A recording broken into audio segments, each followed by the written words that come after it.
satria nentinao indray ato amin'ity tranonao ity anompo anao eto iombona hivavaka hidera ankalaza iondrika eo anatrehanao indray androany Jesosy raha tonga eto izahay dia tsy kisendrasendra marina fa mety hoe efa tao anatin'ny programanay amin'ny maha-olombelona ny fahatongavanay hiangona aty am-piangonana fa zao Jesosy fantatray fa ny zavatra rehetra dia avy aminao ary ianao ny antony fahatongavanay eto amin'ity toerana ity ianao koa Jesosy no nitondranay tato amin'ity tranonao ity hiaraka anompo anao eto androany noho izany Jesosy aoka ty fotoana androany rehetra ity mihitsy no tapahanao no didinao arak'izay sitraponao arak'izay itiavanao anazy raha anao fanasitranana ianao ataovy zany eo aminay Jesosy raha nafaka anay amin'ny olana ianao ataovy zany Jesosy androany raha hitondranay ho amin'ilay fiainana tsaratsara kokoa mihoatra lavitra noho ny eritreretinay ianao Jesosy dia ataovy zany eo amin'ny fiainanay satria amin'ity fotoam-bavaka ity dia avelanay malalaka ianao Jesosy andidy anapaka anao izay tianao atao androany koa Jesosy dia zao hoe aoka mifanainao masina meno anay tsiraray avy ka tsy ho toy ny tahaka ny fotoam-bavaka rehetra hatramin'izay anie ny fotoam-bavaka androany fa hiavaka Jesosy satria fantatro fa ianao mahafantatra an'izay rehetrarehetra ao anatin'ny tsiraray avy ianao mahafantatra izay rehetrarehetra lalovany tsiraray avy dia hiasa arak'izany tokoa anie ianao Jesosy hikasika amin'ny fony tsiraray avy anie ianao Jesosy ary amin'ny alalan'izao fotoam-bavaka izao dia ho feno firaisana aminao mihoatra lavitra noho ny teo aloha izahay rehetra Jesosy ary ho fiangonana feno hafanam-po anie izao fiangonana izao anao ho fiangonana vonany amin'ny fitsenananao eny amin'ny raha hoan-lanitra anie izao fiangonana izao ary indrindrandrindra ho fiangonana ankasitrahana eo anatrehanao ka ny fotoam-bavaka rehetra dia hoantra manopofona eo anatrehanao Jesosy mankasitraka anao indrindra izahay anao rery ihany dia raha aja voninahitra hatramin'ny taloha indrindra ka mandraka ankehitriny amin'ny anaran'ny Ray Zanaka Fanahy Masina amen halleluja dia faly indray izahay miaraba anao tonga ato amin'ity tranon'Andriamanitra ity hiaraka hanompo amin'ny tompo eto androany raha mety aminao dia andaontsika hifampanofahofantanana ohatr'izao mariky ny fifampiarabantsika ianareo any atokantrano ihany koa tsy adinay ny fiadanan'i Jesosy anie dia ho amintsika rehetra na ianao ato an-tranon'Andriamanitra na ianao any atokantrano any halleluja halleluja ianao ve tsy mahatsapa hoe fahasoavan'i Jesosy na tonga anao tonga ato androany dia androany miandrandra zavatra lehibe avy amin'i Jesosy amen raha hanomboka ny fiderana isika raha hanomboka ny hira isika dia izao hoe aoka ianao anana etaeta niaona amin'i Jesosy androany manana ianao faniriana ny fanena amin'i Jesosy androany manana ianao faniriana ngoza be mihitsy ny ahita an'i Jesosy androany andao any antsika maka ten'Andriamanitra anankiray ao amin'ny Lioka toko 7 manomboka amin'ny andiny voalohany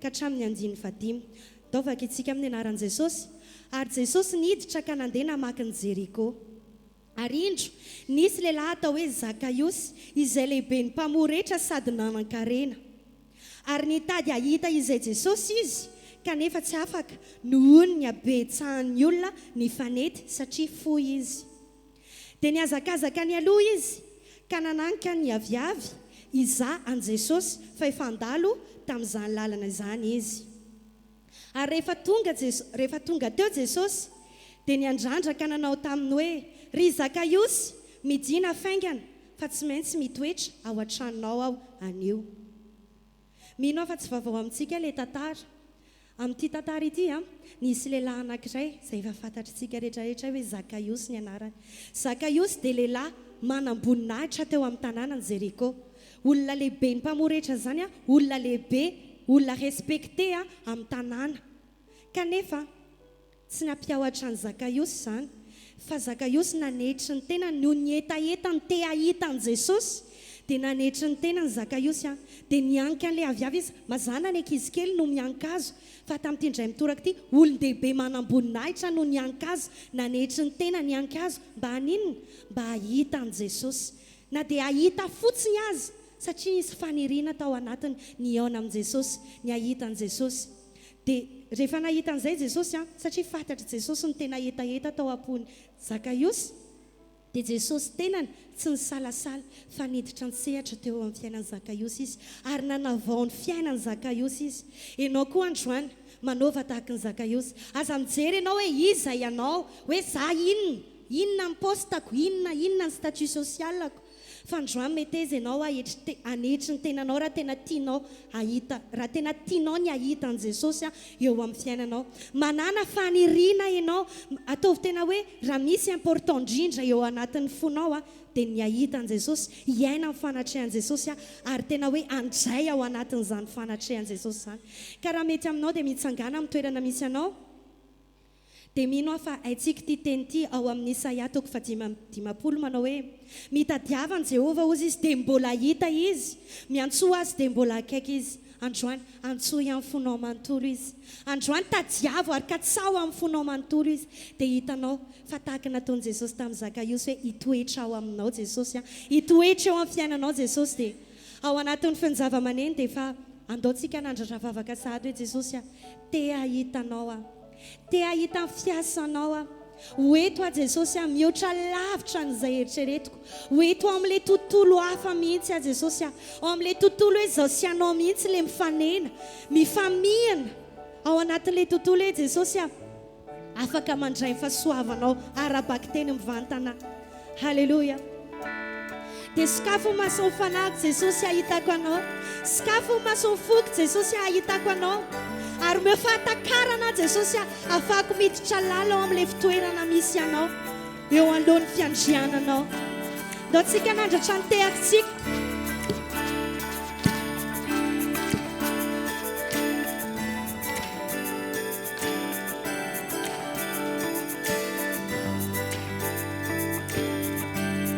Dia ilaza amin'i Jesosy tsika hoe sakafo mahasoa foky Jesosy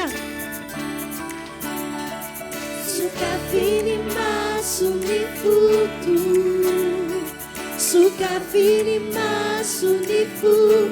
Dia ahitanao tokoa zay androany, tsy hoanganangana rirarira fa tena iona aminao Jesosy mbola hira ihany zay hoe sakafo mahasoa fonahy. Sukafini masuni futu, sukafini masuni futu.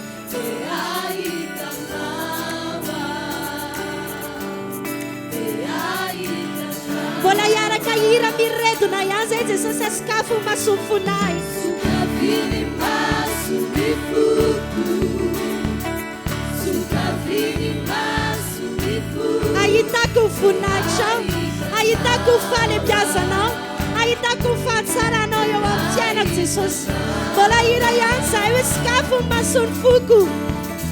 Sukafini masuni futu, sukafini masuni futu. Dia ahitan'ny fahagaganao ary iaina ao anatin'izany, ary ahitanao isandratra eo amin'ny fiainanay. Ahitanao isandratra eo amin'ny sezany fiandrianana. Erinao no eriko iantsy masina. Ahitanao isandratra Jesosy amin'ny fiandriananao.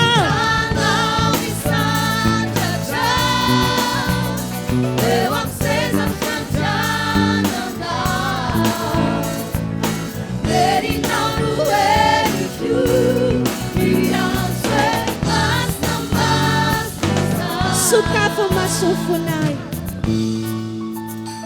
Sukafini masuni futu, sukafini masuni futu.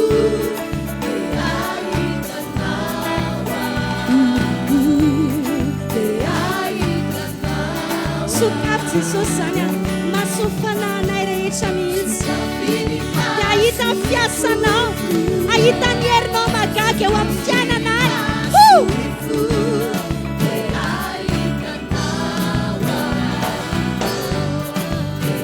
Ahitanao isandratra Jesosy. Ahitanao isandratra eo amin'ny sezany fiandrianana. Erinao no eriko iantsy masina masina. Ahitanao isandratra eo amin'ny sezany fiandrianana.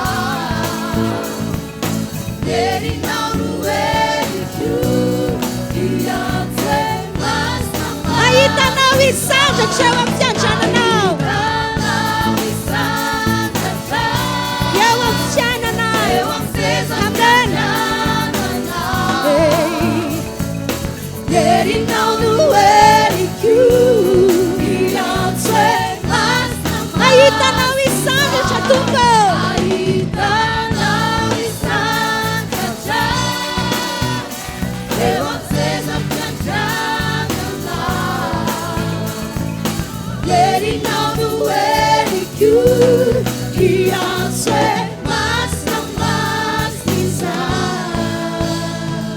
Ianao lay masina indrindra, dia ahitan'izany famasinanao zany zay. Tsy hoe ahita fotsiny fa andray tahaka ny Zakaiosy, andray fanovana, andray fiainana vaovao eo anatrehan'ny famasinanao. Masina, masina,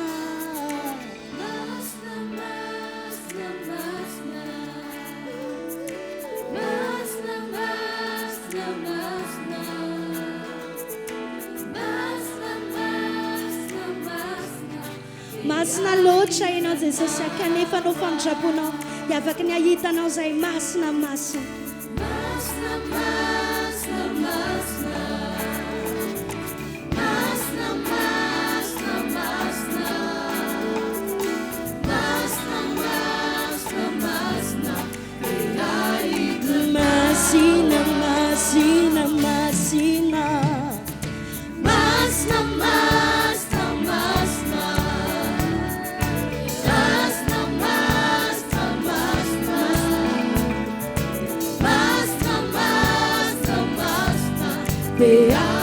Ahitanao isandatra Jesosy eo amin'ny fiandriananao.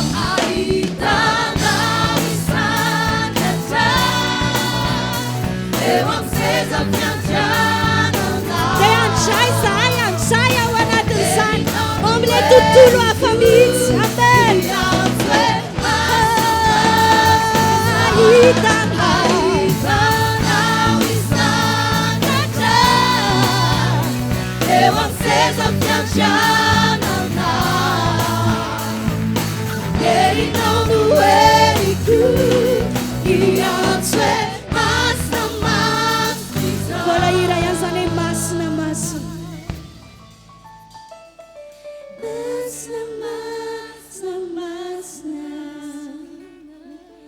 Masina masina masina. Masina masina masina. Te ahitanao ao. Te ahitanao. Tena te ahitanao sy ny voninahitra. Ahita ny fahalebiazanao dia iainana izany. Te ahitanao. Ahita ny fahagaganao eo amin'ny fiainako. Amen. Te ahitanao.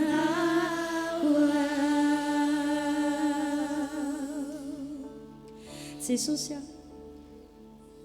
androany ny fonay mihitsy, ny fanahinay mihitsy ny te ho tafakambana aminao. Dia ahitanao tena izy Jesosy amin'ny tontolo fanahy. Satria mino a Jesosy fa araka ilay tononkira tao dia ho sokafanao mason'ny fonay, sokafanao mason'ny fanahinay. Atakaranay ny sitraponao, atakaranay ny tena tokony fiainanay amin'ny firaisana aminao. Dia iaina ny atmosferan'ny lanitra tahaka ireo anjely maro be eo anoloan'ny fiandriananao zahay androany. Amen. Ento miaka atrao sy tony ao aniany. Te ahitanao e, le hatsaranao sy ny lanitrao.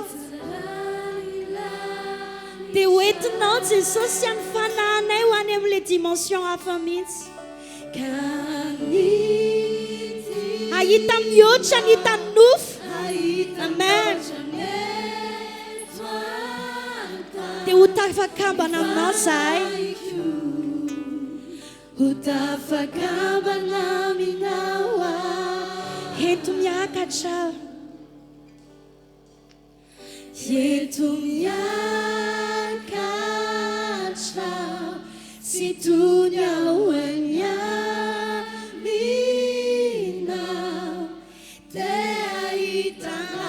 tsy ho tononkira fotsiny fa tena iaina n'izany mihitsy akamama ho fanatrehanao mihitsy kanidina ahita mihoatra ny eto anta ny fanahiko ho tafakambana Andriamanitra ianao no Andriamanitray Andriamanitra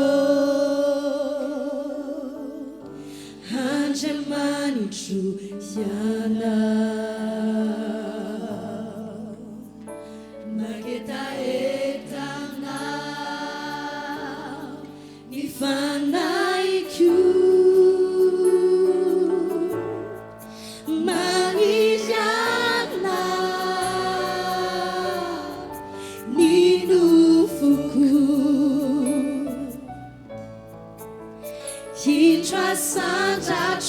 sandratroanao ny tanako toy ny tany may say mitady orana dia mihoatra n'izany faniriana ianao halleluja no iandrandrako anao fantatray fa tsy miafina aminao ny ao anatin'ny fonay dia indry izahay mihitsy ilay fanatitra Jesosy mampofiny eo anatrehanao amen inao lay rano velona tompony aina sy fanao eto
vavaka aminao zay Jesosy araka izany tononkira izany mihitsy hoe hoeto izahay hoeto any amin'izay tianao mihitsy izahay Jesosy na ny ara-pananay na ny ara-nofinay dia hoeto contrôleo Jesosy fa zao avelao zahay eo akeo amin'ny fanatrehanao fotsiny dia efa ampy anay zany satria tsisy toerana mamy mihoatra lavitra any ao amin'ny fanatrehanao mihoatra lavitra manoloana ny seza fandriananao feno fahasoavanao Jesosy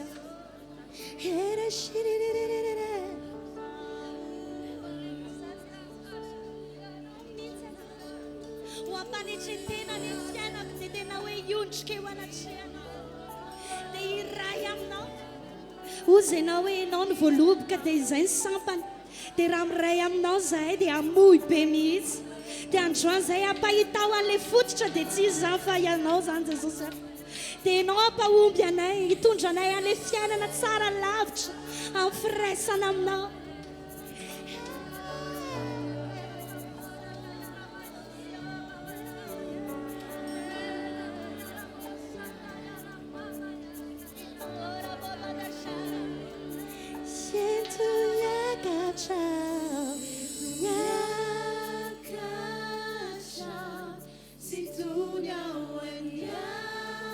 aza velana lavitra anao intsono mihitsy fa ataovy tena miraiky tapisaka aminao Jesosy mandra-piavinao eny amin'ny raha alanitra mandra-pandao anay an'izao tontolo izao ity dia hoeto zay hoeto dia iaina tahaka an'ireo iainan'ireo anjely any an-danitra na dia mbola ety an-tany azy utafakabana minawa etulakacha situnya wanyamina teaitanawa nyansalanina teanitina alavichabeyawa mfanachena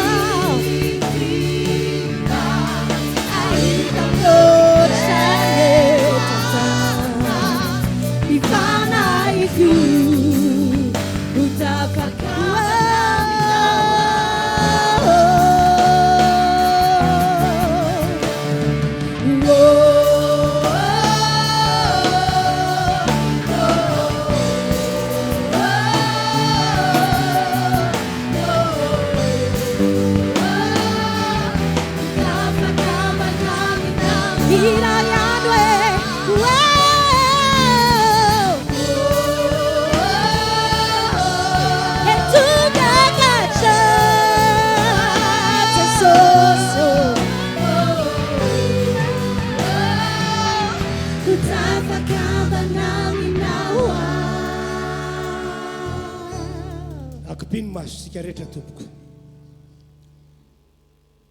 tonga eto isika mba nompo ny tompo anome voninahitra azy efa natompontsika izany tamin'ny alalan'ny hira izay nitariana antsika rehetra teo amin'izao fotoan'izao indray isika anokana fotoana anaovana vavaka satria efa tonga eo anoloan'ilay sedra fiandriana ny fahasoavan'Andriamanitra isika tiako ianao hivavaka hitsaoka hiondrika anome voninahitra an'Andriamanitra amahan'Andriamanitra azy dia mila olona tahaka izany mihitsy izy fa raha mahita olona tahaka izany izy dia araka ny voalasam'Baiboly ankasitrahany izany olona izany ao anatin'io fotoana iakofantsika sy hitsofantsika an'Andriamanitra io anefa raha tsapanao fa nanota ianao misy toetra tsy mamendrika ny olon'Andriamanitra kanefa hita eo aminao manaova fifonana sy fibebahana ny amin'izany ianao ary manapa-hevitra hiala amin'ny ratsy fa ny Andriamantsika izay iakofantsika zao dia zao androany tsara izy tiantsika izy vonona ny amela ny eloka vitantsika izy noho ny amin'ny Jesosy sy ny rano nalatsaka teo ambony azy fijaliana deo tsika hanao hira anankiray hira iantsika miakohoka amin'Andriamanitra vitsy zany hira zany dia hivavaka araka ilay nambarako teo isika rehetra azadiny ny manao fifonana raha natsapy anao fahanano diso tamin'Andriamanitra ary aza miverina amin'ny ota ny bebanao intsony ianao.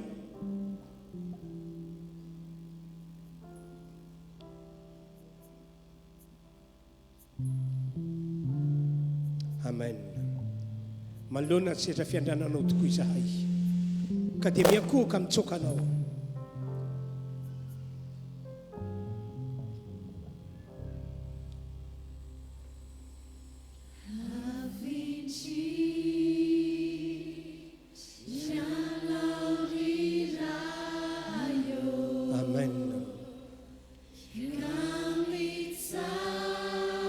Ataovy amin'ny fonao mantolo zany hira entinao miakohaka mitsoka n'Andriamanitra izany. Aza manamelo tena fa vonona mela heloko anao izy raha miaiky ny fahotanao ianao, raha tapa-kevitra hiala amin'ny toetra ratsinao ianao, amela ny heloko ao Andriamanitra.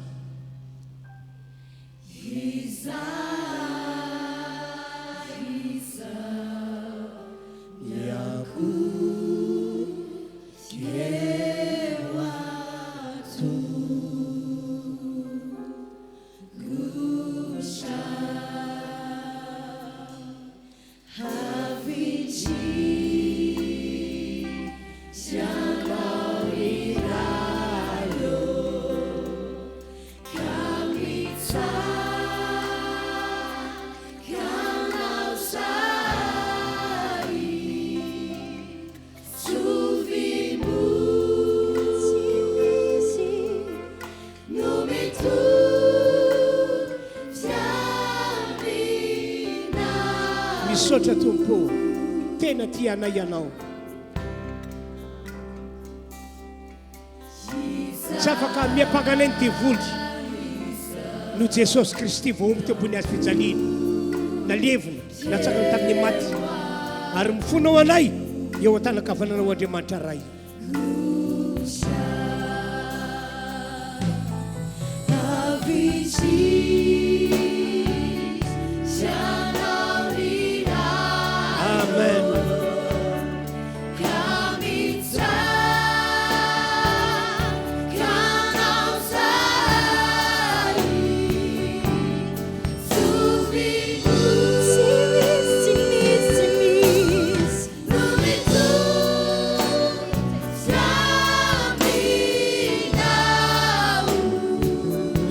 Socio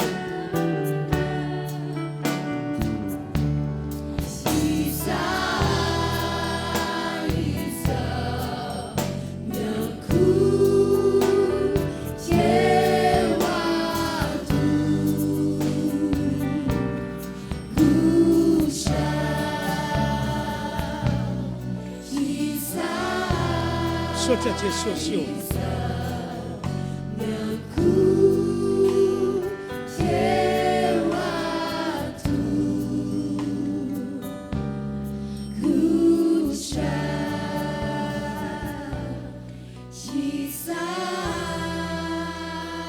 Sotra Jesosio, lehibe ny fitiavanao anay.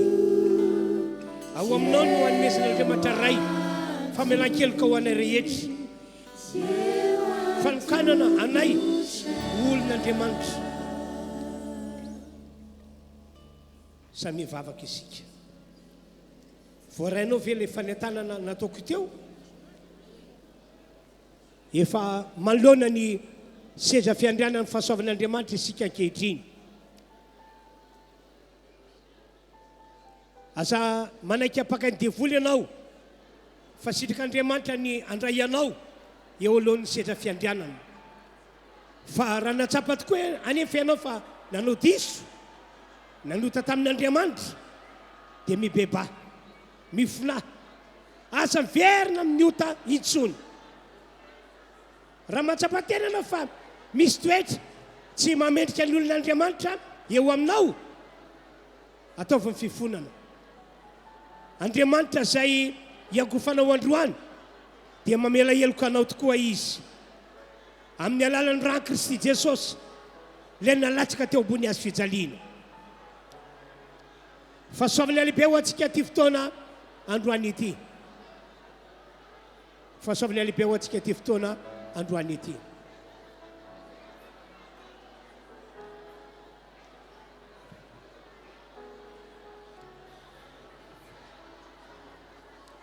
amen amen amen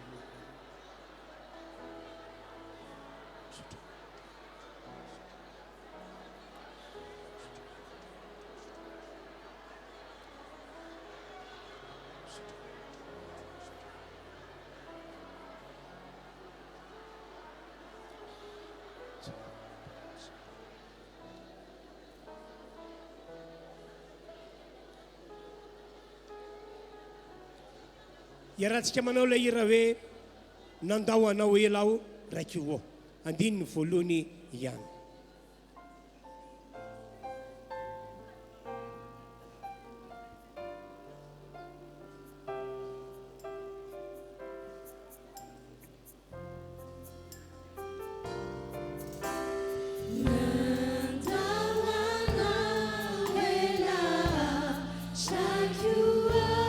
misaotra Andriamanitra iverina aminao zahay iverina aminao zahay hoe ho atananao zahay amin'ity androandroany ity ary tsy alina aminao intsony raiso zahay Andriamanitra raiso zahay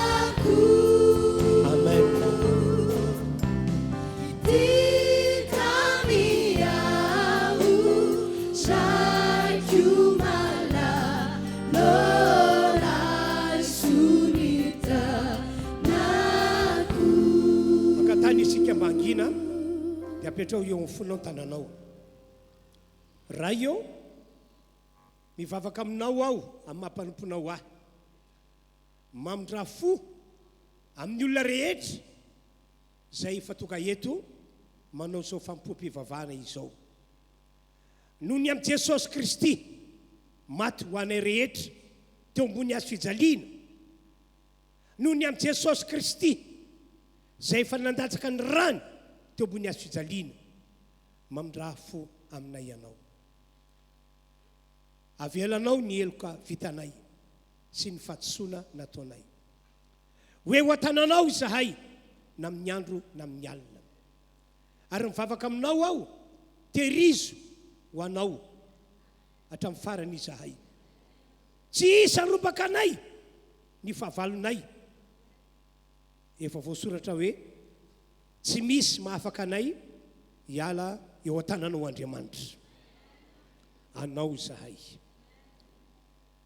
ny fierovanao dia ho amin'ny rehetra tonga manalika an'izao fotoana izao ary androany raha ndreny teninao zahay dia ho tsapanay ho teny velona eo amin'ny fiainanay izany ary ho amarinao tokoa ka dia homena voninahitra hatrehanao Andriamanitra amin'ny anaran'i Jesosy amen samy makantoerantsika rehetra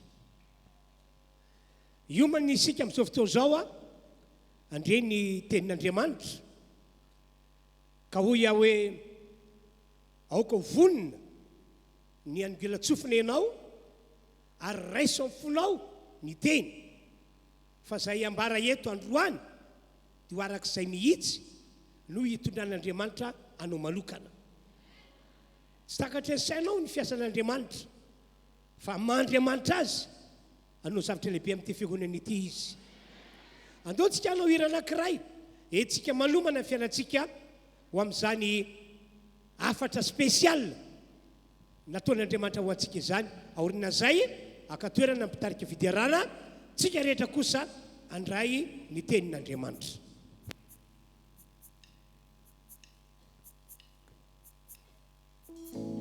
Zavetsy aminao dia ataovy eo amin'ny fonao ny tananao dia ataovy tena hiainanao tokoa ny tononkira hoe vonina Jesosy ny hainao ny teninao andray ny teninao androany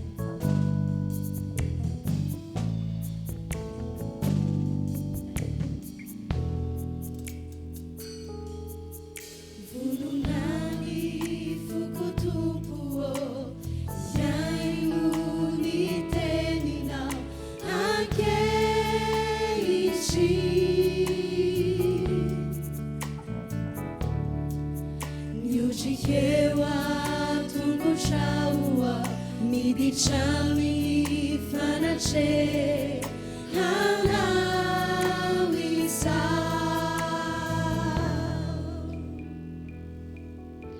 harusaye tuni usuchao andelira vaokanao akeichi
Simba miúva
mentsika toerana reto namana ireto sokafany baiboly ao amin'ny Isaia toko fa 3:7 andininy fafolo andininy fasivambifolo sy ny faharoapolo fakina to zao ny teny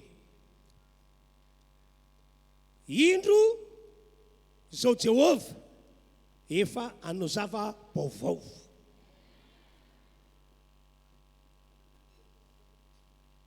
indro zao Jehova efa anao zava-baovao ko ankehitriny dia efa miposaka izany zany hoe anao zavatra vaovao eo amin'ny fiainantsika Andriamanitra androany ary tsy hoe rapitso na amin'ny herinandro na amin'ny ray volana na amin'ny taona ho avy no hiposaka le izy fa androany dia androany tsy halala izany fa ianareo satria efa teka ihany tsika dia andao hiteka mafy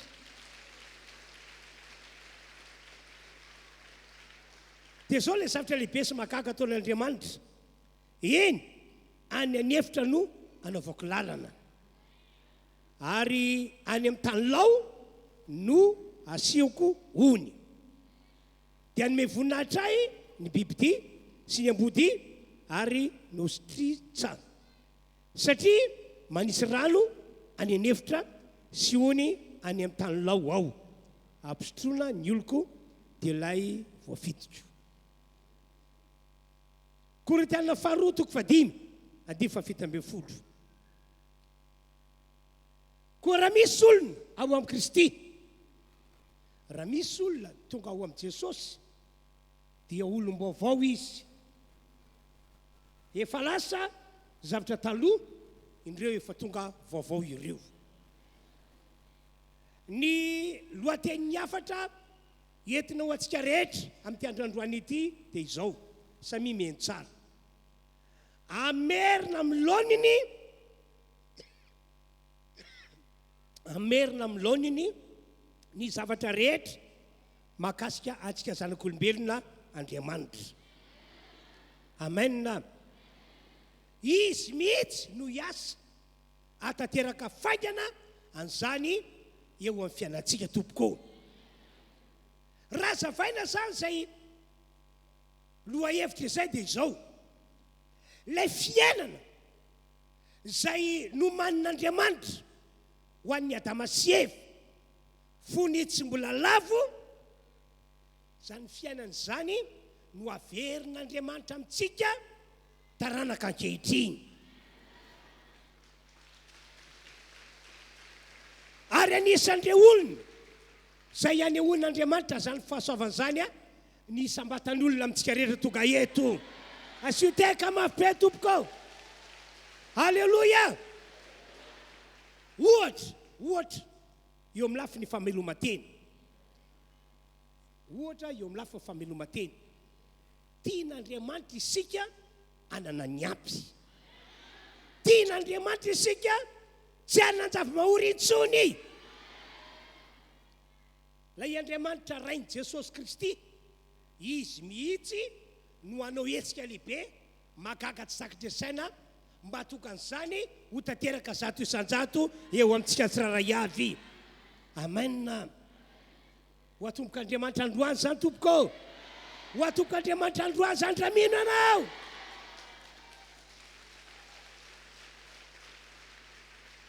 Dia manoloana an'izany dia hoy ny devoly satria eniny tsara zany loha hevitra zany, eniny.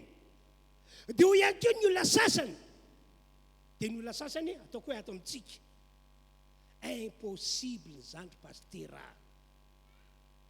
Impossible zany hoe ho averin'Andriamanitra amin'ny lohan'ny zavatra rehetra mahakasika antsika zanak'olombelona. Ny fatsapahanay hoy ny devoly, ny fatsapahanay hoy ny olona sasany, arakaraka ny andehanana ny andro, ny volana, ny taona, dia mihamafy ny fiainana eto ambonin'ny tany. Ka zay no mahatonga anay miteny aminareo hoe impossible zany, tsy mitombony zany.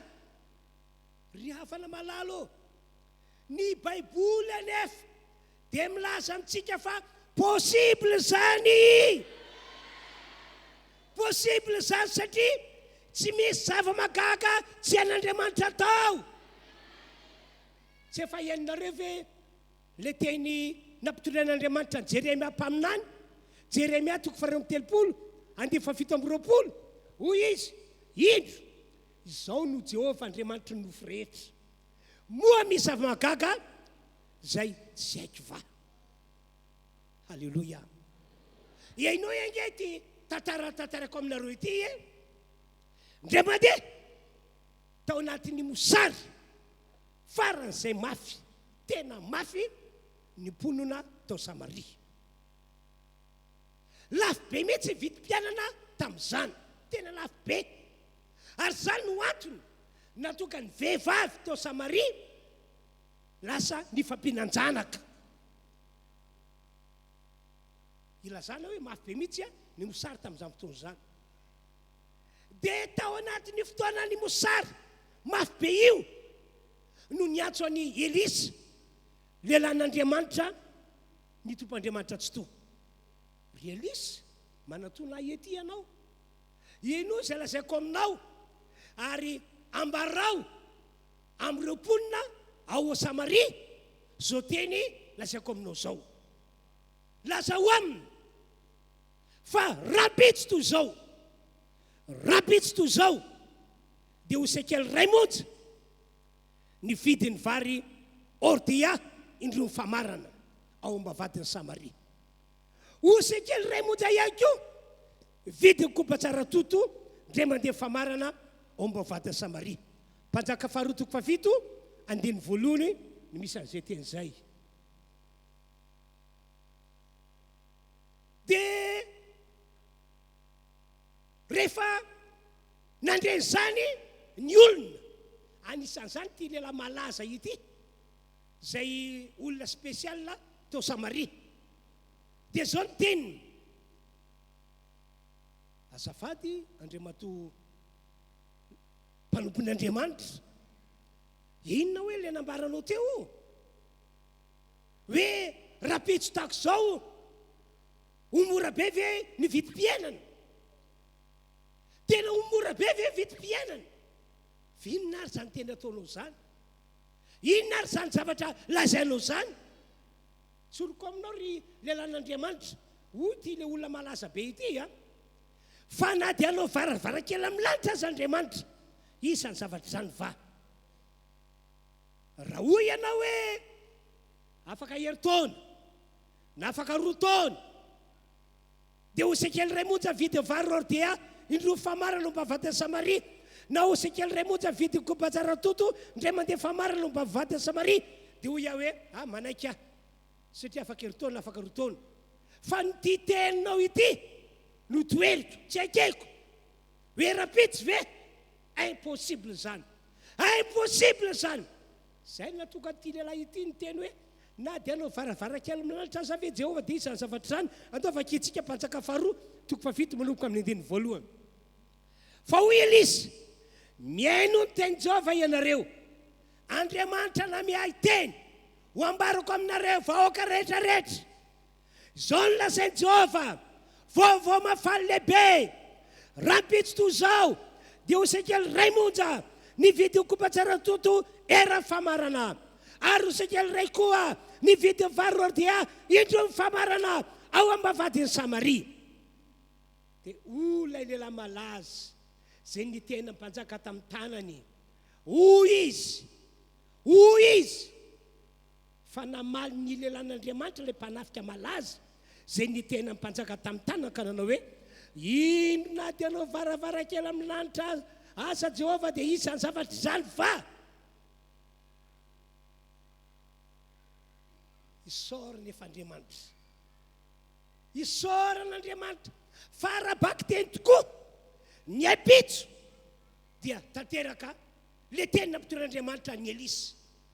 Lasa mora be ny vidim-piainana, tena mora be ny vidim-piainana. Lay lazainy olona hoe impossible tonga possible. Satria nahoana? Satria Andriamanitra no teny, ary zay lazain'Andriamanitra dia tsy maintsy tanteraka.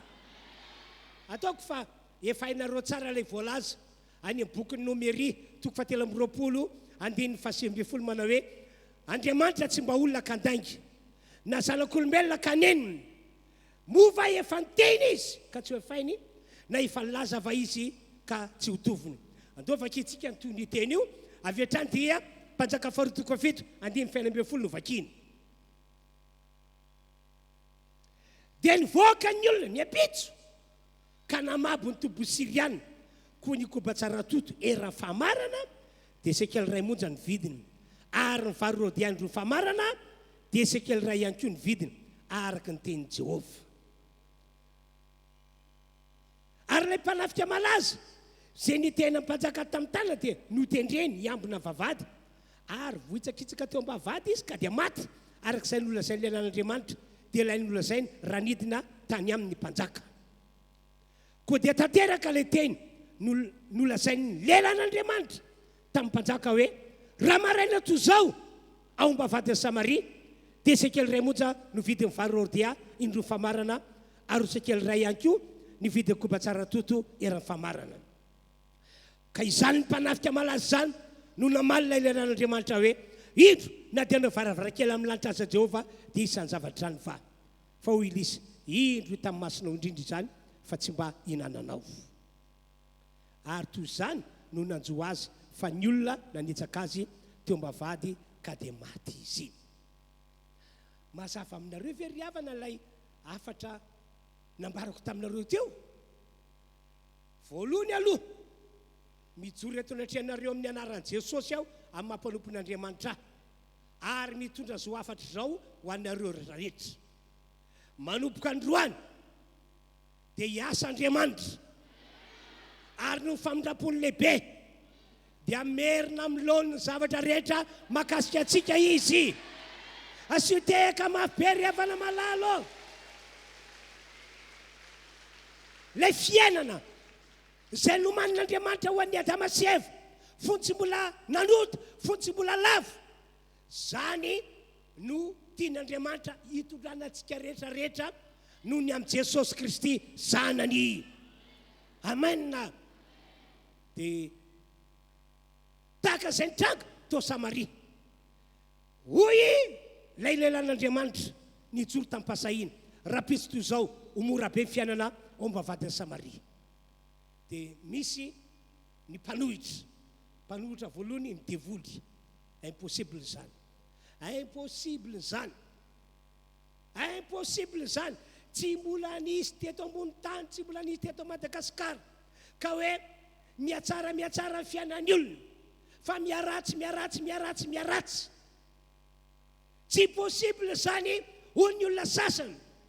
Aza miteniteny foana anao ry pastera ry mpanompon'Andriamanitra.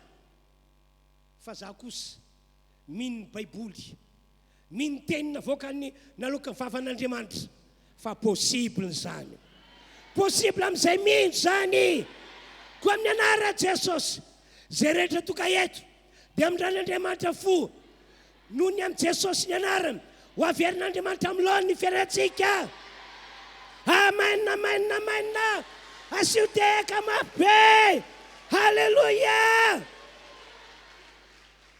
Amen. Le mandeha ihany koa tonga tao amin'ny fasana nandevenana any Lazarosy Jesosy Kristy.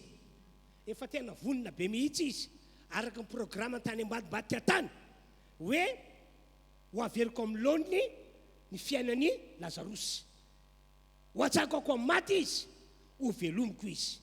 Averiko indray hoe ho averiko amin'ny laoniny ny fiainan'ny Lazarosy. Dia rehefa tonga teo izy dia ho Jesosy esoriny ny vato. Dia teo no nahita ny olona njoro nilaza hoe impossible zany. Ina hoe tena tianao atongavana ry mpampianatra? Ina hoe tianao atongavana hoe ho averina amin'ny laoniny iray ve ny fiainan'ny Lazarosy anadanay? Impossible zany. Efa trano zany nandevenana azy, efa maimbo izy. Impossible zany hoe hiverina amin'ny laoniny ny fiainan'ny Lazarosy anadanay. Todika tany amin'ny Marta Jesosy avy eo.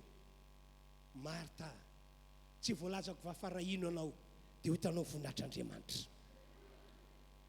Androany zany tena mpasahina no joroko eto fa hiasa amin'ity fiangonana ity Andriamanitra.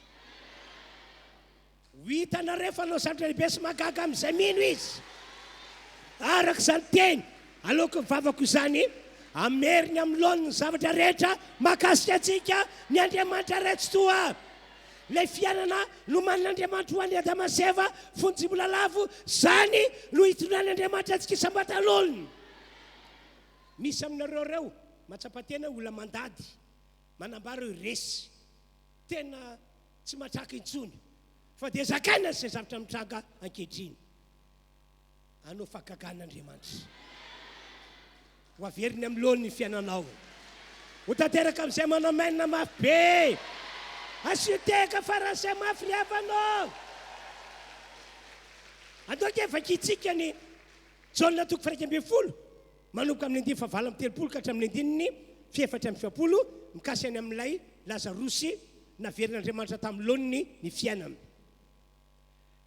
dia votindray ny fanan Jesosy ka nakeo amin'ny fasana izy ary zoy zany sady nisy vatona rindrina teo. Hoy Jesosy, esory ny vato, hoy Marta anabava maty taminy, tompoko maimbo izao fa efa hifarana izay. Hoy Jesosy taminy, tsy voalazako fa raha ino ianao dia hitanao voninahitr'Andriamanitra. Dia nesory ny vato ary Jesosy dia nananitra ranomasina ka nanao hoe raha eo misaotra anao aho fa efa niaino ahy ianao. Fa raha izao dia fantatra fa miaino ahy mandrakariva ianao fa noho ny vahoaka mitsangana manodidina no ilazako izany mba inony fa ianao no naniraka. Ary efa nanao zany teny zany izy dia niantso tamin'ny fiamaheriny hoe ry Lazarosy mivoa. Dia nivoaka amin'ny maty, nisy fiapaty ny tanany sy ny tongony sady voafemo tsara koa ny tavany. Hoy Jesosy tamin'ny olona, va ao izy ka avelao andeha. Le impossible tamin'ny olona tonga possible satria Jesosy no efa niteny ary izy no miasa. Amen. Dia veriko indray ilay tantara mikasy any amin'ny Samaria. Ilay Andriamanitra, izay Andriamanitra tsy toa, Andriamanitra magaga no niteny nampiteny an'ny Elisa fa rapitsy toy izao osa kely ray monja vidin'ny varordia ndre mandeha ndro famarana ao am-bavaka Samaria ary osa kely ray monja toy izany akio ny vidin'ny kopatsara toto ndre mandeha famarana ao am-bavaka Samaria. Rapitsy toy izao ilay Andriamanitra magaga no niteny. Dia io moa misy foana ny tsy mino, misy foana mirorosaina. Devoly no ao ambadika, hoy ny devoly, impossible zany. Olona lehilahy hitantsika teo ny tantarana, impossible zany. Ary na vita ny teniteny foana sa izy hoe na dia nao varavarakely amin'ny lanitra aza Andriamanitra, izy fa aza zavatra zany. Kanefa rehefa Andriamanitra no niteny dia possible ny zavatra rehetra. Amen. Dia tahaka izany akio ny nameren'Andriamanitra tamin'ny laoniny ny fiainan'ny Lazarosy. Tsy possible zany hoy Marta, efa maimbo izao, efa vaky an-kibony. Tsy possible zany, efa trano zay nandevenana azy. Fa rehefa Jesosy no miteny, Jesosy no miasa, dia possible ny zavatra rehetra. Ka androany ampasahina arahana finoana no ilazako amintsika rehetra fa Andriamanitra amerina ny sambatan'olona amin'ity fiangonana ity amin'ny laoniny ny zavatra rehetra ka tahaka ny tolàn'Andriamanitra ny Adamaseva, ny tolàn'Andriamanitra zao fiangonana izao. Sy ho teka fara izay mabe. Atao mabe ny teka. Alleluia. Ary raha nilaza ny Baiboly hoe amerina amin'ny laoniny amin'ny zavatra rehetra Andriamanitra, tsy indray mandeha na indroa na intelo izy no laza izany ao anatyity Baiboly ity fa imbetsaka, tena imbetsaka.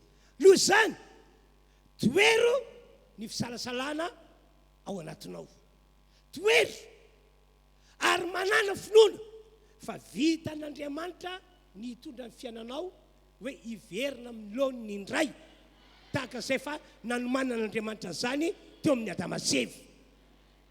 Vita ty fotoana ity dia nofinofiso hoe manomboka androany dia io fa tantara-piainanao. Asio teka mafy. Nofinofiso hoe ianao ilay olona resy, ianao ilay olona mandady no ny fantrano sy fahaseranana hidro ankehitriny tonga mpandresy, tonga mpandresy amin'ny anara Jesosy ho tanteraka aminareo rehetra nesany. Amen. Dia eno tsara ihany io nge ty tena ataoko aminareo ity mba fantatrareo moa ny antony nanomezan'Andriamanitra antsika Jesosy zanany, mba fantatrao moa zany araka ny voalazan'ny Baiboly Jesosy no ataon'Andriamanitra fitaovana entin'Andriamanitra mamerina amin'ny laoniny zavatra rehetra mahakasika fiainantsika zanak'olombelona. Jesosy hoy iaho no ataon'Andriamanitra fitaovana entin'Andriamanitra mamerina amin'ny laoniny zavatra rehetra mahakasika ny fiainantsika zanak'olombelona. Tsy maintsy nyroso tamin'izany ilay Andriamanitra ray mpahary nomeny ny zanany voalohany aloha ho fandravana ny asan'ny devoly sy ho fandravana ny programma devoly nataony teto ambony ty tany ity. Ny devoly matsy no fotony fiainan'ny olombelona rava. Ny devoly hoy ao no fotony fiainan'ny olombelona rava.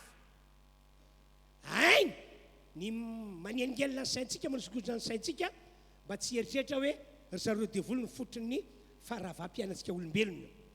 Ry zareo no fotony fantrana sy fahasaranana misy amin'ny olombelona eto ambony ty tany ity.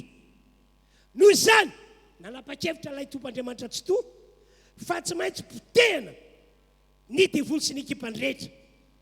Tsy maintsy potehana ka potehana amin'ny alalan'ny Jesosy Kristy omboana eo ambony hazo fijaliana na hoe ovonona eo ambony hazo fijaliana.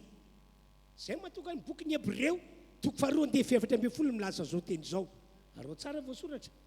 Ko satria manana famandrany ny zaza dia manandray zany koa Jesosy mba handriganany amin'ny fahafatesana le manana ny hery-fahafatesana dia ny devoly. Tsy maintsy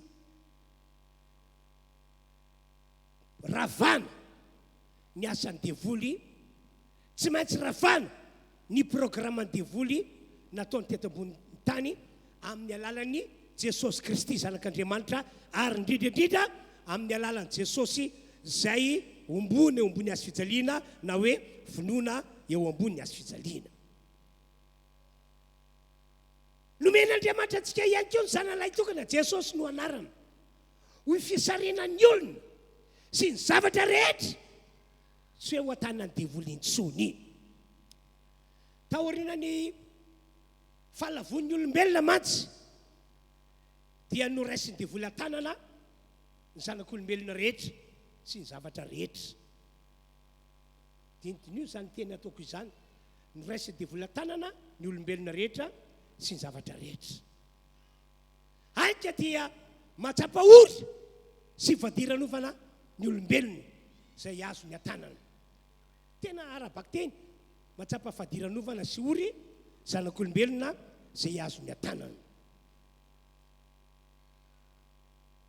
Zany indrindra no antony natoka ny devoly na santeny tamin'i Jesosy.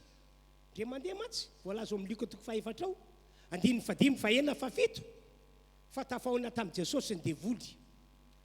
Dia nitondra sosikevitra tamin'i Jesosy ny devoly.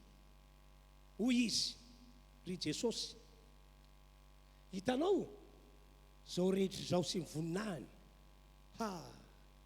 Hitanao zao rehetra sy ny voninahiny. Omeko anao zao tontolo zao sy ny voninahiny raha ohatra ka mekoky eto anatrehako anao. Zao mantsy ry Jesosy, efa nomena ny fanapahana sy ny fahefana mife an'izao rehetra izao, na ny olombelona io na ny zavatra rehetra io. Efa nomena azy zany, ka zay tiako omena azy no omeko azy. Ka raha mekoky eto anatrehako anao ry Jesosy, omeko anao zao tontolo zao sy voninahiny. Dia eno tsara ny tengo sy fanazavana. Izy indrisika tamin'io Jesosy io tamin'izany dia mandaingy. Tsy hoe nomena ny devoly ny fanapahana sy fahefana ife ny olombelona sy izao rehetra izao, fa raha ny marina nangalarina nalainy akeriny teo an-tanan'ny Damaseva. I Damaseva matsy rehefa noharian'Andriamanitra ka napetrana tao amin'ny sahideny dia nomen'Andriamanitra azy zany fanapahana sy fahefana zany. Zay mbola samy Baiboly. Nahazo-drano tamin'ny Andriamanitra zanak'olombelona.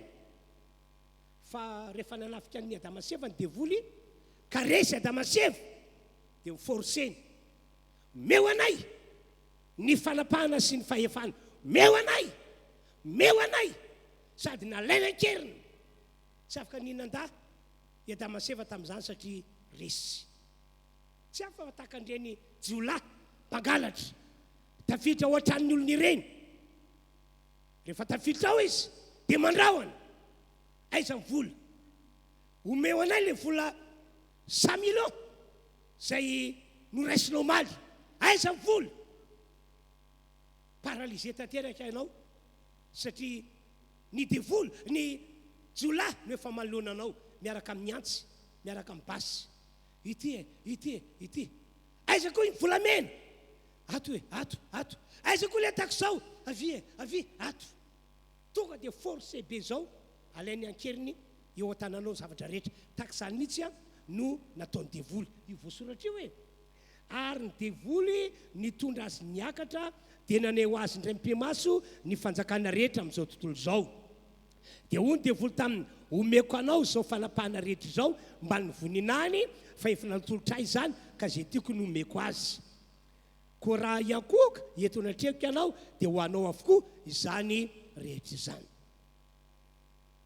isaorana efa Andriamanitra riavana tena misaotra n'Andriamanitra isika tsy haiko aloha ianao fa raha taka tena mipololotra vato anatiko misaorana an'Andriamanitra satria efa nomen'Andriamanitra atsika Jesosy zanany amin'ny alalan'io Jesosy zanany io no anesorana atsika eo an-tanany devoly sy anesorana zavatra rehetra mba tsy ho tapahany devoly intsony amen ary amin'ny alalan'io Jesosy zanany io no entin'Andriamanitra mamerina ny zavatra rehetra miloniny mikasika ny amin'ny fiainantsika zanak'olombelona efa natsitoko taminareo teo mikasika ny amin'ny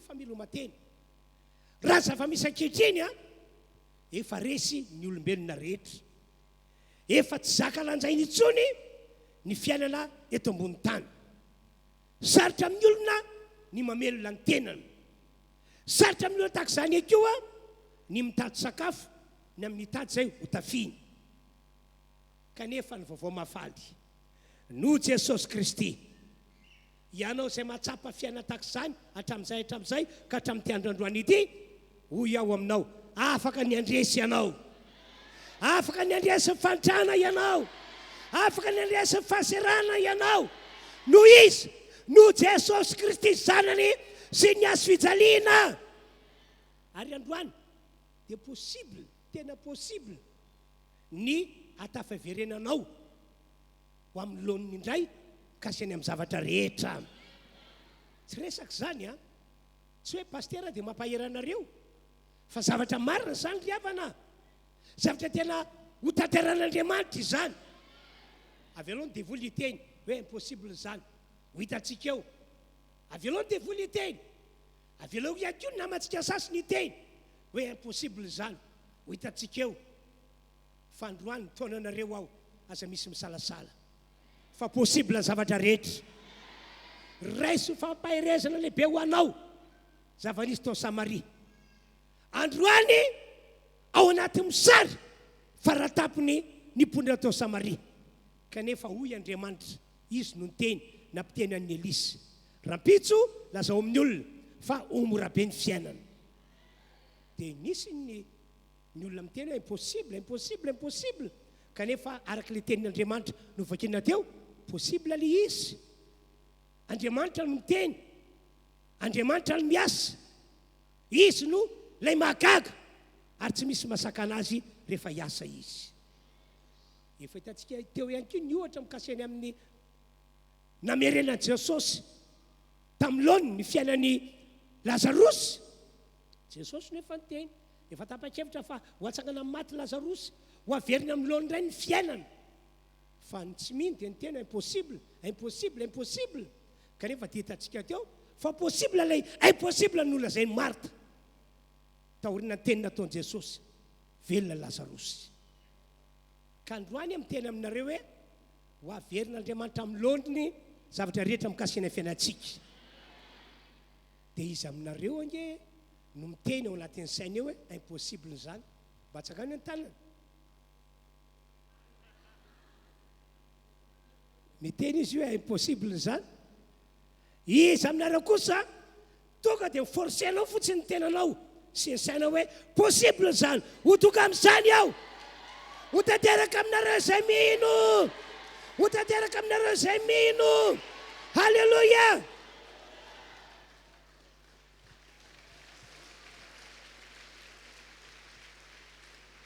zao tokoa nge zava-marina ry havana malaly raha nahary ny olombelona Andriamanitra tsy nahary ny olombelona mba antitra, tsy nahary ny olombelona mba ho sara-piainana. Mino fa manaiky an'izany ianareo. Ambon'izany nahatso-drano tamin'Andriamanitra ny olona mba hanjaka amin'ny zava-boary rehetra. Tena fanapahana sy fahefana goavana no nomen'Andriamanitra any Adama sy Eva mba hanjaka amin'ny zava-boary rehetra. Tika tsy manan-java-mahory ny olona. Dao vakintsika ny Genesis toko voalohany 2:20 ka hatramin'ny 2:20. Ary Andriamanitra nanao hoe andeha isika morona olona tahaka ny endritsika araka ny tarehintsika ary aoka izy hanjaka amin'ny hazan-drano ao amin'ny ranomasina sy voromanidina sy biby fiompy sy ny tany rehetra ary ny biby rehetra izay mandadina mikisaka amin'ny tany. Ary Andriamanitra nahary ny olona tahaka ny endriny, tahaka ny endrik'Andriamanitra no namorona ny azy, lahy sy vavy no namorona ny azy. Ary Andriamanitra nitso-drano azy hoe marofara sy miabetsaha ary mameno ny tany ka mampanimpo azy ary manjaka amin'ny hazan-drano ao amin'ny ranomasina sy voromanidina ary ny biby rehetra izay miantsika ambonin'ny tany. Ary Andriamanitra nanao hoe indro efa mieko anareo ny anina manitsambo rehetra izay ambonin'ny tany rehetra ary ny hazo rehetra izay misy voa sady manitsambo dia ho fihinanareo izany. Fa marina be mihitsy io teny io fa saingy zao rava io programan'Andriamanitra io, rava no fitiky ny devoly na melesana any Adama sy Eva. Tena marina be mihitsy ilay teny Jesosy tamin'ny Jesosy nandalo teto ambony tany Jaona 1:10 hoe ny devoly tsy tonga raha-tsangalatra sy andringana ary amono. Vokany azy lasa nahantra ny olona, lasa sahira-piainana ny olona ary arakaraky ny andehanan'ny andro sy ny volana ary ny taona le nambarako tiary aloha dia miamafy ny fantrano sy fahasaranana mazony olona eto ambony tany ety. Averiko fa ny devoly no fototry izany. Kanefa averiko indray fa no Jesosy Kristy ary indrindrindrindra no Jesosy voaomby teo ambony hazo fijaliana dia azon'Andriamanitra ray averiny amin'ny laoniny zavatra rehetra makasika ny fameloma-tenantsika. Amen. Ampasahina no anambarako izany aminareo hoe possible tsy ahantry intsony ianao, possible ho afaka amin'ny fahasaranam-piainana ianao no izy no Jesosy Kristy sy ny hazo fijaliana. Andoka vakintsika ty teny ity Kolosana 2:10. Ary nesorony Jesosy tsy hoe ho amin'ny tenany devoly ny fanapahana sy ny fahefana ary noho ny hazo fijaliana dia nasiany Jesosy miariary ny fitondrany ireo olon'Andriamanitra toy ny fanao izay avy nandrisy. Voalohany aloha tamin'ny alalan'ny fahafatesany dia ny fahafatesany Jesosy teo ambony hazo fijaliana no nentin'Andriamanitra nandresy sy nandringana ny devoly ary ireo ekipany. Izay ilay Hébreux 2:4. Natao maty teo ambony hazo fijaliana Jesosy mba hafana mandresy sy mandringana ny devoly tamin'ny alalan'ny fahafatesana teo ambony hazo fijaliana. Vita iny. Tsy nampoziny devoly mihitsy hoe ho resy ry zareo ary voariana raha maty eo ambony hazo fijaliana Jesosy. Any bokin'ny Korinthiana any aza dia milaza amin'ny Baiboly hoe raha fantatry ny devoly fa ho zava-doza ho azy io fahafatesany Jesosy ambony hazo fijaliana io dia toy izao voasoratra tsy nombohany tamin'ny hazo fijaliana ny tompony voninahitra. Faharoa araka io teny io dia tamin'ny alalan'ny fahafatesany Jesosy teo ambony hazo fijaliana ihany koa no nentin'Andriamanitra nakankeriny ireo fanapahana sy ireo fahefana teo an-tanan'ny devoly. Dia ilay fanapahana sy fahefana nampitondra fantrana sy fahasaranana ny olombelona. Tamin'ny alalan'ny fahafatesany Jesosy teo ambony hazo fijaliana dia norombany Jesosy ankeriny, nalainy Jesosy ankeriny ilay fahefana sy ilay fanapahana. Dia rehefa afaka azony Jesosy ilay fahefana sy ilay fanapahana dia nitondra ny olona rehetra mino a Jesosy toy ny fanaon'izay avy nandresy Andriamanitra. Amen na eno tsara nge zao tantarako aminareo zao hoe tahaka ny nataony Davida. Zay ny dikany tapany faharoa io hoe ary noho ny azo fijaliana dia naseho miariary ny fitondran'ireo toy ny fanaon'izay avy nandresy. Tahaka ny nataony Davida rehefa resy Goliata ary matiny dia nitapany Davida ny lohany.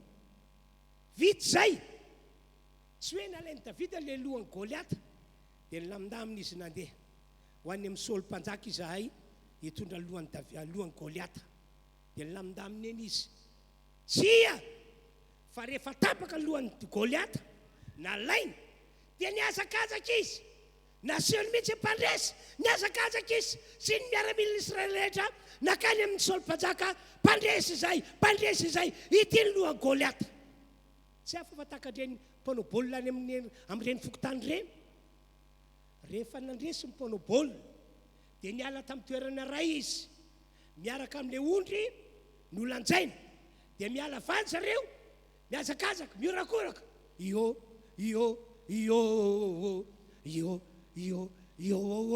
ataoko fa hainareo tsara ny fihetsiky ny olona miorakoraka fianao faliana tsy lahy tsy vavy tsy tanora tsika izy madinika fa nandresy zay le hoe Jesosy nitondra ny olon'Andriamanitra toy ny fanao izay avy nandresy. Masika tsy mahita fa tena mirokoraka mihitsy Jesosy Kristy hoe resy ny devoly voaringana ny devoly azoko hoe ampelantanako ankehitriny ilay fanapahana sy ilay fahefana nangalary ny devoly ary averiko amin'ny olombelona izay noharian'Andriamanitra. Ianao tonga eto ke zany zao efa nomen'Andriamanitra ilay fanapahana sy fahefana ary mitondranao miazakazaka ny topa ankehitriny toy ny fanao izay avy nandresy. Raha mino zany ianao itsymbaty atantaram-piainanao, itsymbaty atantaram-piainanao arabaky teny ho tafaveriny amin'ny laoniny ny fiainanao rehetra riavana aminy. Hatramin'izay resy tanteraka ianao mandady, resy tanteraka ianao fanondromolotra mavomavo fa noho ny amin'ny Jesosy ny azo fijaliana itsymbatika ny atantaram-piainanao. Amen. Fa zao ny teniko manana finoana zany afatra hitoko zany ianareo, manana finoana fa ao amin'ny Jesosy no lalana entin'Andriamanitra manafaka antsika zanak'olombelona amin'ny fantrana sy fahaseranana. Azo atao tsy enjery mahazatra anao lay Korintiana faharoa toko fahavalon'ny fasivy hoe fahafantatrareo fahasoavan'i Jesosy Kristy tompontsika fa na dia nanankarena azy Jesosy dia tokana alahelo tokana hantra mba mpanakarena anareo ny fantrana. Asa atao teny mahazatra anareo zany fa tena arabaky tena ho amin'ny Jesosy no amerenan'Andriamanitra antsika amin'ny laoniny zavatra rehetra. Manana finoana fa possible ho averin'Andriamanitra amin'ny laoniny ny tantaram-piainanao. Tahaka nitondran'Andriamanitra ny Adama sy Eva fotsy mbola lava, tahaka izany nitondran'Andriamanitra anao. Tsy possible zany no ny devoly, tsy possible zany ho ny namantsika sasany. Fandroany amin'ny anaran'i Jesosy ny lazako raha mino anao dia possible zany Ndao vakitsika le tenin'Andriamanitra efa vakiko terem-boalohany Isaia 43. Isaia 47 andimy faha 9. Idro zao efa nao zava-baovao koa kehitriny dia efa miposaka zany. Anao zava-baovao Andriamanitra. Tsy rapitsona afaka pitsona amin'ny heritaona fa ankehitriny. Anomboka anainganao izy. Raha mino anao dia ho tanteraka zany. Tsy halala izany va ianareo? Eny, anenefitra no anaovako lalana. Any amin'ny tany lao no asiko hony. Dia anome voninahitra ahy ny bibidia sy ny ambody ary no hositrisitra. Satria manisy rano anenefitra sy hony any amin'ny tany lao ao. Ampisotroko ny oloko dia ilay voafitiko. Korintiana faharoa 5 andimy faha 7. Koa raha misy olona amin'ny Kristy dia olom-baovao izy. Efa lasa ny zavatra teo aloha, andreo efa tonga vaovao ireo. Ndao tsika hivavaka. Teny izy saotra an'Andriamanitra. ary mpivavahana tena mivavabe mihitsy anao. Ary raha zaho mitoerana misy anao dia tena ho ampololotroko fisaorana sy fakasitran'Andriamanitra. Ary mety ho latsa-drano maso mihitsy aho satria izao ilay mahantra, ilay mavomavo nomen'Andriamanitra fanantenana. Velona amin'ny fanantenako fa ho tafaverina amin'ny lohan'ny fiainako. Amen. Dia tonga dia vavaka antsika rehetra mpitarika fiderana maka toerana tompoko. Samy mivavaka izy. Samy mivavaka izy.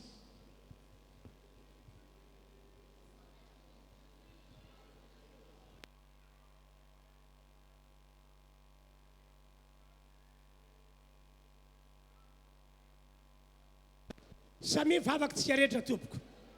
Samy mivavaka arak'izay falehantanana na ny atanako anao izay. Ataovy mipololotra ao anatinao ny fisaorana sy fakasitrana. Ary mino fa possible zavatra rehetra. Possible ny amerenana ny fiainana ho amin'ny lohan'ny indray.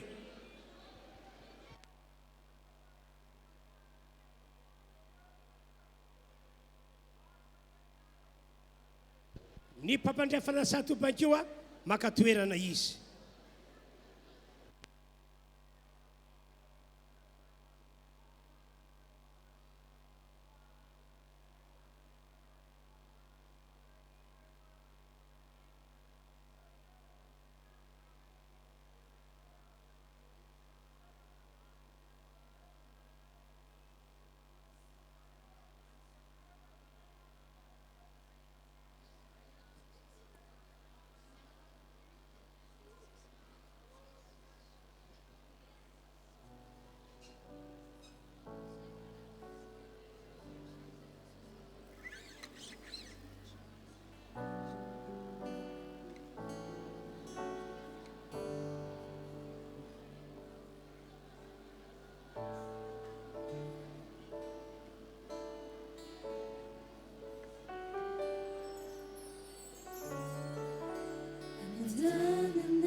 Sotra Andriamanitra fa anao zavatra lehibe amin'ity fiangonana ity ianao. Ilay nambarako teo no hamarinonao sy ataonao tanteraka. Tena anao zava-mahagaga ianao tompo ho avanao ty fiangonana ity. Samy mangina isika. Andray ny fanasan-tompo isika rehetra amin'izao ora izao. Aoriana ny fandraisanao fanasan-tompo dia izy herin'Andriamanitra manafaka anao tokoa. Manafaka anao manoloana ny zioga nety ny fahavalo nampahantra anao sy netefavalo nitondra fahasiaranana ho anao amin'ny alalan'ny fandraisana fanasany tompo finoana no aneketsika fa Andriamanitra amindra fo ary ho averin'Andriamanitra amin'ny laoniny ny mombantsika rehetra. Tsy possible zany no ny devoly, tsy possible zany no ny namantsika sasany, fa zaho zay mijoro rehetratrareo mampanompon'Andriamanitra dia milaza mipasahina fa possible zavatra rehetra. Tsy possible ny iverenan'ny fiainan'ny Lazarosy ho velona tahaka ny olombelona rehetra, tsy possible zany hoy Marta, fa rehefa nteny Jesosy, rehefa nanao azy izy dia possible ny zavatra rehetra. Arak'izany no itondran'Andriamanitra antsika amin'izao fotoana izao. Mitsangana amin'ny toerana misy anao ianao dia hozaraina amintsika ny mofo sy ny divay. Le mofo zany tsy mitovy n'ilay teo aloha, fa mofo manokana spesial ho amina fandraisana. Maka anankiray ianao dia tazominao eny an-tananao miandry ny toromarika na taridalana. Dia takizany ihany koa ny vera misy ny divay tazominao eny an-tananao dia miandry ny toromarika anao. Angatantsika rehetra hitsangana dia ao anatin'izany anao iry isika maniry mafy ao.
Ataovy amin'ny folo rehetra ny hira, zava-dehibe itsika manao hira kasany amin'ny Jesosy ny azy fijaliana, mifono zava-miafina na hiazy fijaliana Jesosy. Afan'Andriamanitra mamerina antsika amin'ny laoniny zavatra rehetra mahakasika antsika.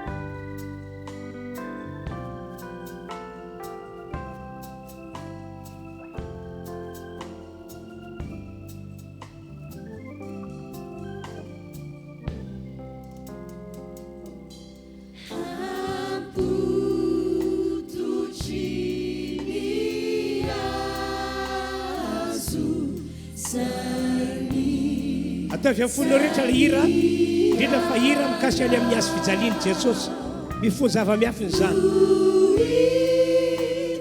Tahaka ny namerenan'Andriamanitra ny fiainan'ny Lazarosy ho amin'ny lôny indray nomeren'andriamanitra antsika ny fiainantsika ho amin'ny lôny tahaka tamin'ny androny iadamaseva ho ataony zany noho ny amin'i jesosy sy ny azo fijaliana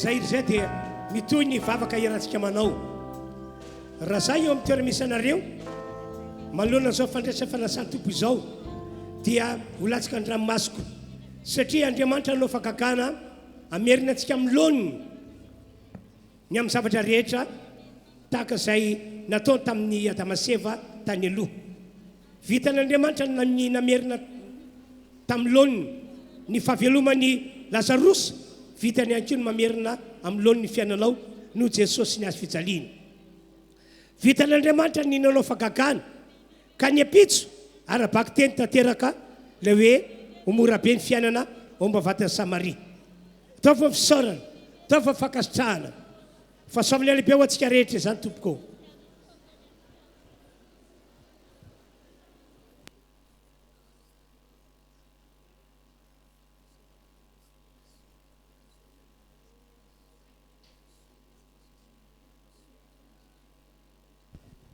ho anareo izay tsy mbola nazy mofo na divay atsaka ny tanana safady ato zany mbola mitsy nazo aza pidinina ny tanana aza pidinina ny tanana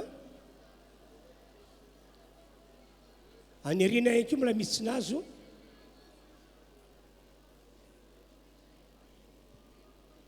aza pidinina ny tananareo mba ahitana anareo tompoko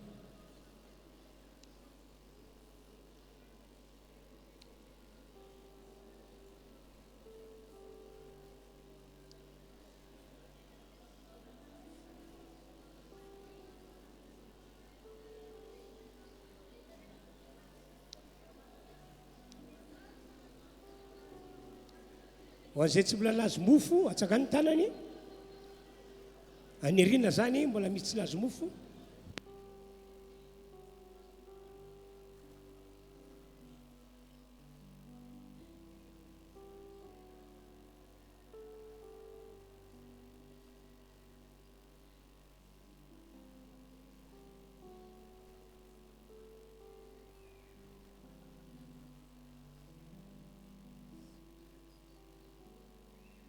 andao mbola iarahantsika manao le raha hoe ony rany jesosy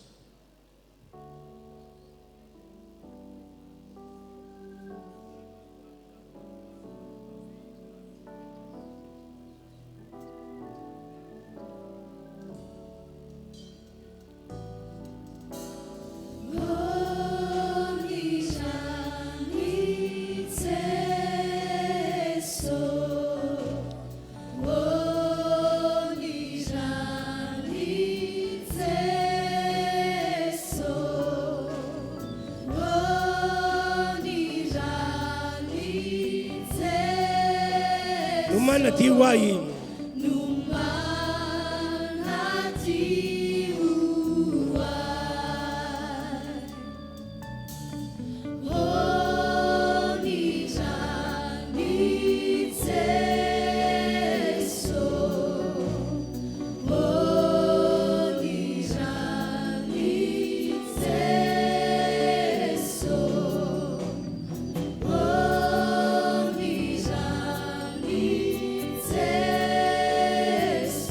Padesi aí.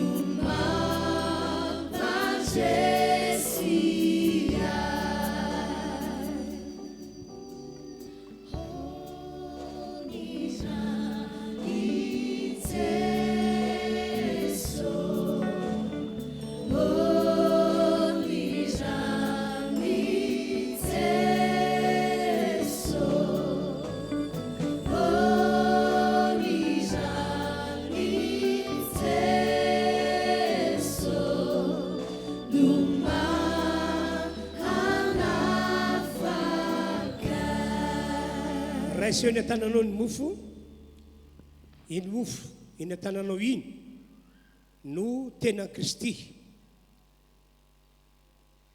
Zany tena Kristy ho an'isika zany no ampitsombatika ny tantaram-piainantsika ho amin'ny fahasoavana lehibe. Ano zany tena Kristy zany.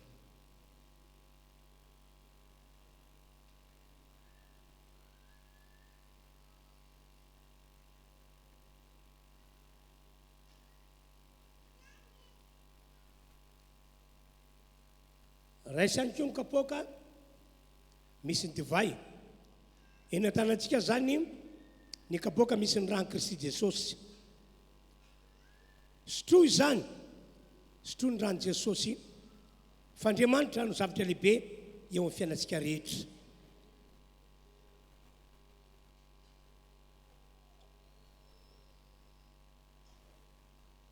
Amin'ny anaran'i Jesosy, noho ny amin'izay ninanantsika ny tenan Jesosy sy ny sotroantsika ny ran Jesosy, dia hiasa eo amintsika Andriamanitra ka merina milonina zavatra rehetra mahakasika antsika.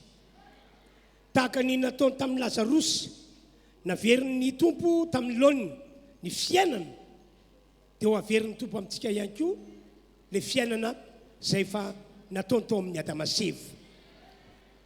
Possible amintsika zany satria Andriamanitra no miteny, izy no miasa. Ndao hivavaka misaotra ny tompo isika. Misaotra anao Andriamanitra ny amin'ny alehibe ny fahasoavanao sy famindramponao sambatra izahay androany. Fa nanehoanao zavatra magaga, lay tsy takatra sainay no ataonao, ka dia misaotra sy makasitraka anao izahay amin'ny anaran'i Jesosy. Amen. Samy makatoerantsika isika tompoko. Dia iroso amin'ny fitondrana ny fanatitra isika, mandroso atelona ianareo zay hitondra ny ampahafolo-karena, dia ary ny fanaonantsika ny émissiontsika. Dia rehefa avy eo tatazany eny toerana Andrakely raha tsapanao fa tokony mbola mihoatra noho iny ianao, dia manomeza. Andriamanitra efa merina anao amin'ny laoniny, dia tsy mino vena fa raha manome dia afaka nitahanao izy. Dia rehefa nataon'Andriamanitra ke zany anao hira anankiray isika miaraka amin'reto mpitarika vidy-rany reto, dia mandroso izay nitondra ny ampahafolo-karena tompoko.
amarana ny fotoana isika fa takizao ny filazana apetraka amintsika rehetra raha sitrapon'Andriamanitra ny vehivavy amin'ny finoana dia anao fitsangatsanganana amin'ny fahavalon'ny volana marsa izao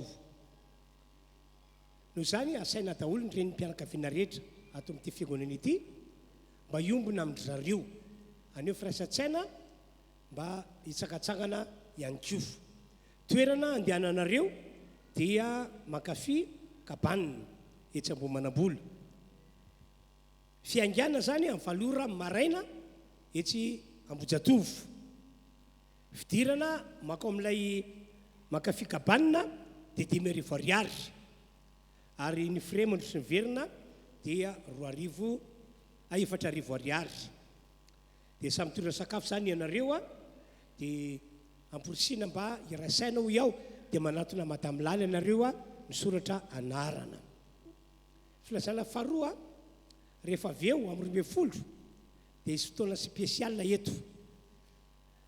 Rehefa diniko tenin'Andriamanitra dia misy ny andraikitr'Andriamanitra, misy ny andraikitsika ahafahan'Andriamanitra mitondra antsika ho amin'ilay famerenana amin'ny lohan'ny indray. Raisiko ohatra amin'izany rehefa nanapa-kevitra ny tombo Jesosy fa amerina amin'ny lohan'ny ny fahaveloman'ny Lazarosy tatazana ny fanatitra lay rakidehibe somary malakilaky tsika ara-pianakaviana. Rehefa tapa-kevitra Jesosy fa amerina amin'ny lohan'ny ny fahaveloman'ny Lazarosy dia zao ny teny esory ny vato. Misy andraikitra zany eo mila malala ny vato Maria sy ny ekipa rehetra teo. Ka rehefa miala ny vato dia hiteny Jesosy hoe Lazarosy mivoa. Ka androany amin'ny 12 rehefa avy eo zany dia isy vavaka manokana ataoko anareo fanapana ny ozina sy ho fanasorana ny faneratsy andraikitra manokana raisiko zany satria efa maika dia maika isika hiditra ao amin'ilay tena famerenana amin'ny lohan'ny zavatra rehetra makasika atsika. Amen na tany tamin'ny dianay mission natrehanay farany teo tany ivelany dia nisy mpaminany ndresaka taminay malagasy, délégation malagasy dia milaza zavatra tena hoe impossible zany, tena tsy possible. Zay zany ny mahaolona ny olombelona fa za kosa dia nandray hoe possible zavatra rehetra satria nisan'ny afatra men'Andriamanitra tamin'izay dia hoe raha nandre i Sara tamin'ny alalan'ny anjely hoe amin'ny taona takizao hiteraka zazalahy Sara vadiny Abrahama dia ho Sara tena ho tanteraka ve zany? Tsy possible zany fa hoy ilay anjely tsy misy mahagaga zay tsy hain'i Jehovah tao. Raha mierina taona takizao ry Sara teraka zazalahy ianao dia hoy i Sara hoe mahagaga Andriamanitra, tena tsy takatra saiko ny fiasana, misaotrana ho Andriamanitra ary tonga tokoa ny taona anankiray dia teraka somatsara Sara. Ohatr'izay mihitsy zany ilay fiainana hitondran'Andriamanitra atsika, izay mihitsy nampahirin'Andriamanitra hoe possible izay nolazay ny mpaminany taminareo. Dia anisany mahafaly ho an'ireo ekipa moa izay tany Californie, ny sasany mbola nitoy nandeha nakany Texas, nakany amin'ny New Mexique, fa izay kosa avy hatrany dia nitotodoa nakaty Madagasikara. Dia nisan'ny nampahery aho dia hoe za zany no sandratra hitondra ny afatr'Andriamanitra ilaza amin'ny olona fa ho averin'Andriamanitra amin'ny olona amin'ny lohan'ny zavatra rehetra amin'ity fiangonana ity. Ka raha mino anareo dia andray possible ny zavatra rehetra. Alleluia. Ka isy délivrance zany raha toandro ka dia mimana ho amin'izay ianareo. Raha takalo dia tsy tia angatakandro fa na dia nona ary onjeko fotoana 12 io fa fahasoavana ho antsika izany. Inana foana ianao rehefa avy eo, rehefa tafaverina amin'ny lohan'ny fiainanao. Magazonao nandrahoanao an-trano ve mamaika anao hoe sao dia tsy hanana anjara aho avy ala ho any fa inana ny tsara ny lavitra anao satria Andriamanitra hiasa. Andao hiteka mafy isika. Dia angatana teknisianina andefa sary vetivety eto.